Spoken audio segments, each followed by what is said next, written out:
Hello बच्चों, आज हम लोग एक्सरसाइज 22B का क्वेश्चन नंबर 13 करेंगे। क्वेश्चन नंबर 12 तक पिछले वीडियो में बना चुके हैं। ठीक है, क्वेश्चन नंबर 13 क्या बोल रहा है? The length of a hall is 18 metre and it's width is 13.5 metre. एक हॉल है, ठीक है, एक हॉल बना लेते हैं। एक हॉल है जो कि 18 मीटर लेंथ का है और 13.5 मीटर विड्थ है इसका। ठीक है, अब क्या बोल रहा है? Find the least number of square tiles each of side 25 centimetre. एक स्क्वायर टाइल्स है, मतलब स्क्वायर टाइल्स दिया हुआ है, मान लो ऐसे यहाँ पे स्क्वायर टाइल्स है। ठीक है, ये स्क्वायर में है, उसका साइड है 25 सेंटीमीटर। बोल रहा है find the least number of square tiles each of side 25 centimetre required to cover the floor of the hall.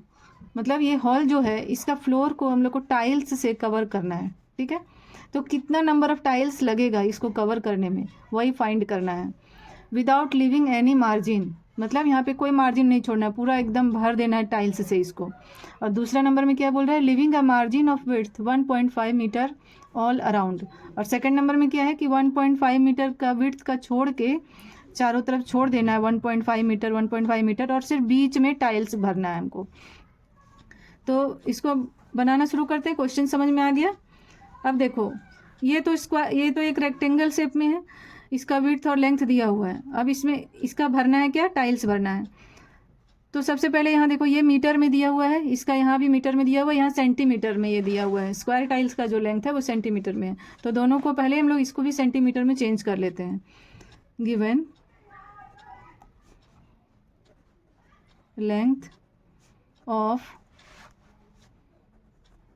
Hall is equal to 18 metre. इसको सेंटीमीटर में कैसे चेंज करेंगे? 18 into 100 centimetre is equal to 1800 centimetre. ठीक है, ये हो गया इसका length.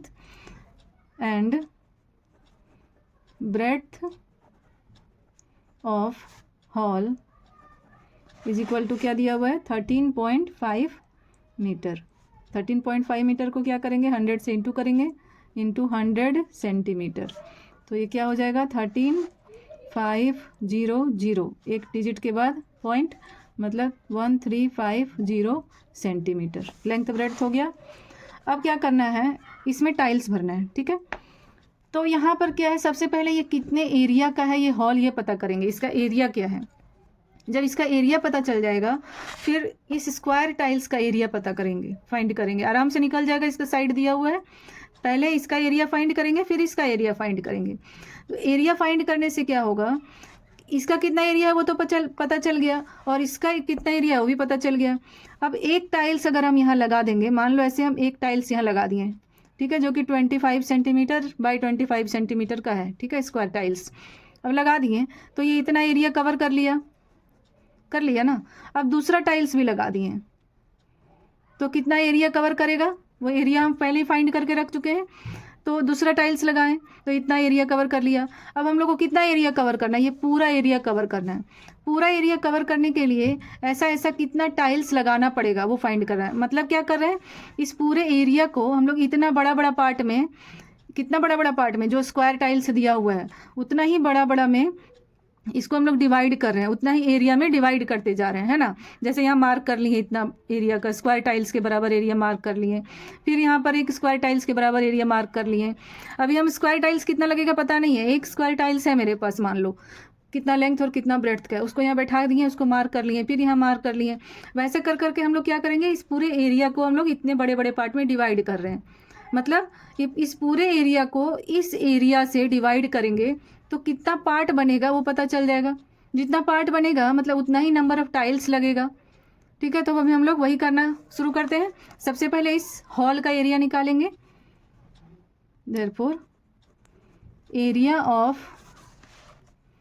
Hall is equal to 1800 length into breadth होता है, 1800 इंटू 1350 सेंटीमीटर स्क्वायर। अब इसको इंटू करो, 135 और 18 को, अब ये इंटू नहीं भी करेंगे तो चलेगा, इसको बस ऐसे ही छोड़ देते हैं। ठीक है, इनटू करके यहाँ पे बस ऐसे ही छोड़ देना, क्योंकि बाद में डिवाइड ही करना है तो कैंसिल ही हो जाएगा। एरिया ऑफ हॉल निकालनी है। अब निकालेंगे ऑल्सो गिवन साइड ऑफ, क्या दिया हुआ है, साइड ऑफ स्क्वायर टाइल्स। ठीक है, स्क्वायर टाइल्स का साइड दिया हुआ है कितना, 25 सेंटीमीटर कि इतना लेंथ का ये स्क्वायर टाइल्स है, चारों तरफ उतना ही होगा क्योंकि स्क्वायर है। तो एरिया ऑफ निकाल लेते हैं square tiles, therefore area of tiles is equal to क्या हो जाएगा, 25 इंटू 25, साइड स्क्वायर होता है स्क्वायर का एरिया, तो 25 इंटू 25 सेंटीमीटर स्क्वायर। ठीक है, यहाँ तक समझ में आ गया।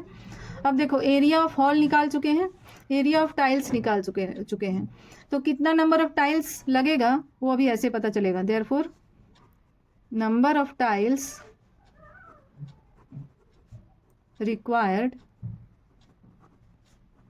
To cover the hall, hall को कवर करने के लिए नंबर ऑफ टाइल्स कितना रिक्वायर होगा, ये जो एरिया है हॉल का उसको इस एरिया से डिवाइड कर देंगे, 1800 into 1350 centimetre square by 25 into 25 centimetre square.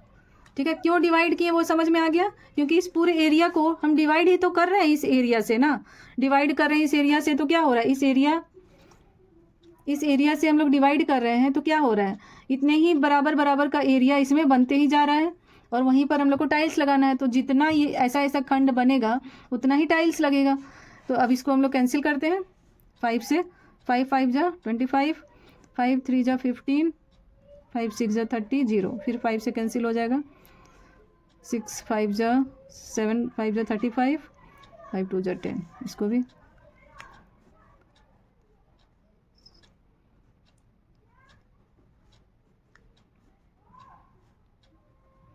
72 into 54 आया, इसको इंटू कर देते हैं,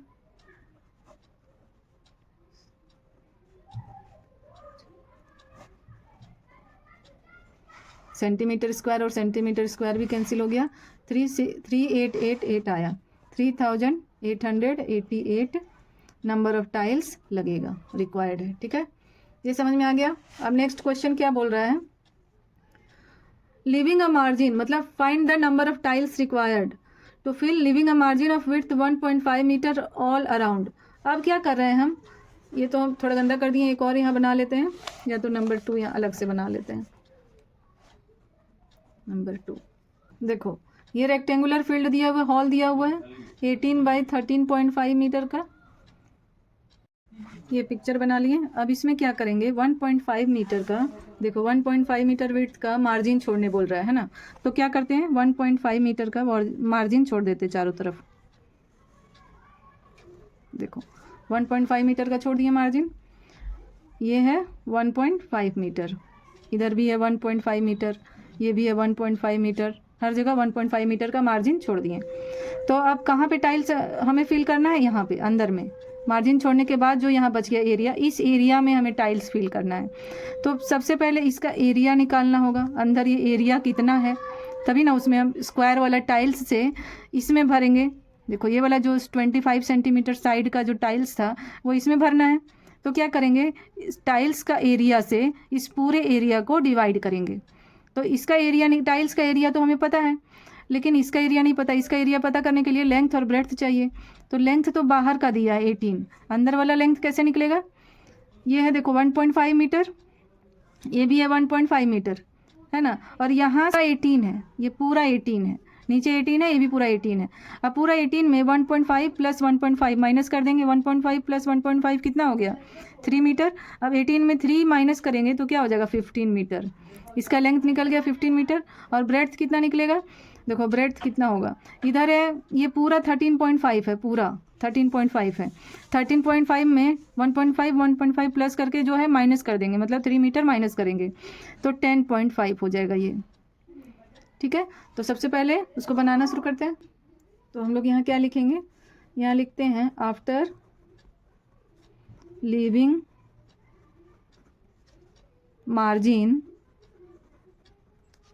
ऑफ विड्थ कितना चौड़ा हम लोग मार्जिन छोड़ रहे हैं, after leaving margin of width 1.5 metre, ठीक है। 1.5 मीटर विड्थ का मार्जिन छोड़ने के बाद क्या हो जाएगा, length of hall, length of hall क्या हो जाएगा, जैसे 1.5 मीटर का मार्जिन छोड़ दिए तो ये लेंथ ऑफ हॉल क्या हो जाएगा, 18 माइनस 1.5 प्लस 1.5। अब 1.5 कितना हो गया, 3, 18 minus 3 is equal to 15 metre, ये हो गया। अब इसका ब्रेड्थ भी निकाल लेते हैं, ब्रेड्थ ऑफ हॉल, ये ब्रेड्थ ऑफ हॉल नहीं है, आफ्टर लीविंग मार्जिन उसके बाद ब्रेड्थ ऑफ हॉल है, तो ये क्या हो जाएगा, 13.5 था पहले, उसमें -3 कर दो, 1.5 प्लस 1.5 3 किए हैं तो 10.5 मीटर आ गया। अच्छा, मीटर को सेंटीमीटर में भी तो चेंज करना है, तो यहीं पर इसको सेंटीमीटर में भी चेंज कर लेते हैं, 10.5 इंटू 100 सेंटीमीटर, क्या हो जाएगा, 10,520 इतना हो गया, और 1 डिजिट के बाद पॉइंट, मतलब 1050 सेंटीमीटर ये आ गया, ठीक है। अब यहाँ पे जो निकाले थे 15 मीटर, इसको भी चेंज कर लेते हैं, 15 into 100 centimetre is equal to 1500 centimetre, ठीक है। लेंथ ब्रेड्थ पता चल गया, तो number of tiles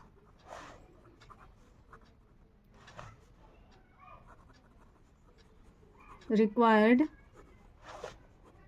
to fill the area after leaving margin of 1.5 metre. 1.5 metre का मार्जिन छोड़ने के बाद एरिया क्या होगा, hall by area of tiles. अब एरिया ऑफ हॉल क्या होगा, उसका लेंथ और ब्रेड्थ पता है, 1500 इंटू 1050 सेंटीमीटर स्क्वायर, और एरिया ऑफ टाइल्स क्या होगा, 25 इंटू 25 सेंटीमीटर स्क्वायर। अब इसको कैंसिल करते हैं, 5 से 60 आया, इधर भी कैंसिल कर देते हैं, 5 से फिर से 60 इंटू 42, सो इंटू कर दो, 2520 इतना टाइल्स। नंबर ऑफ टाइल्स कितना चाहिए, पहले कितना चाहिए था, 388, देखो 3888, नंबर 1 का क्वेश्चन है, इसमें इतना टाइल्स चाहिए था। अब हम लोग अगर मार्जिन छोड़ दिए हैं चारों साइड्स 1.5 मीटर का, तो 2520 टाइल्स चाहिए। अब देखो यहाँ पर एक और क्वेश्चन था, in each case find the cost of the tiles required at the rate of ₹6 पर टाइल, मतलब एक टाइल का ₹6 लग रहा है, ₹6 लग रहा है एक टाइल लगाने में। तो पहला नंबर में कितना टाइल लगाना था वो निकाल चुके हैं, दूसरा में भी कितना टाइल लगाना था वो निकाल चुके हैं, तो अब ये हम लोग निकाल लेते हैं। ₹6 लग रहा है एक टाइल्स का, तो फर्स्ट में हम लोग लगा, क्या कॉस्ट निकालना है ना, देयरफॉर कॉस्ट ऑफ टाइल्स, ठीक है। यहाँ कॉस्ट ऑफ टाइल्स कितना पड़ेगा, 3888 था नंबर ऑफ टाइल्स, उसको ₹6 से मल्टीप्लाई कर देना है, ठीक है। इसको मल्टीप्लाई कर दो, देखो इसका आंसर आया 23,328 रुपीज़ कॉस्ट ऑफ टाइल्स, अगर पूरा हॉल में लगाएंगे इसको। एक्चुअली में यहाँ पे जो जब 1 नंबर का आंसर बनाओगे, जब 1 का सॉल्व करोगे, तभी यहाँ पर कॉस्ट ऑफ टाइल्स निकाल लेना साथ में, यहाँ पर जो मैंने इधर बनाया वो यहीं पे बना लेना। एक्चुअली में मैंने वो क्वेश्चन देखा नहीं था, तो इसीलिए अभी यहाँ पे बना दे रही हूँ। और सेकंड नंबर में कॉस्ट ऑफ टाइल्स क्या होगा, सेकंड नंबर का क्वेश्चन का cost of tiles is equal to, यहाँ पे कितना टाइल्स लग रहा, ये टाइल्स इतना लगा था 2520 टाइल्स, और हर एक टाइल्स का ₹6 प्राइस है, तो इतना टाइल्स का कितना हो जाएगा प्राइस, इसको भी इंटू कर दो,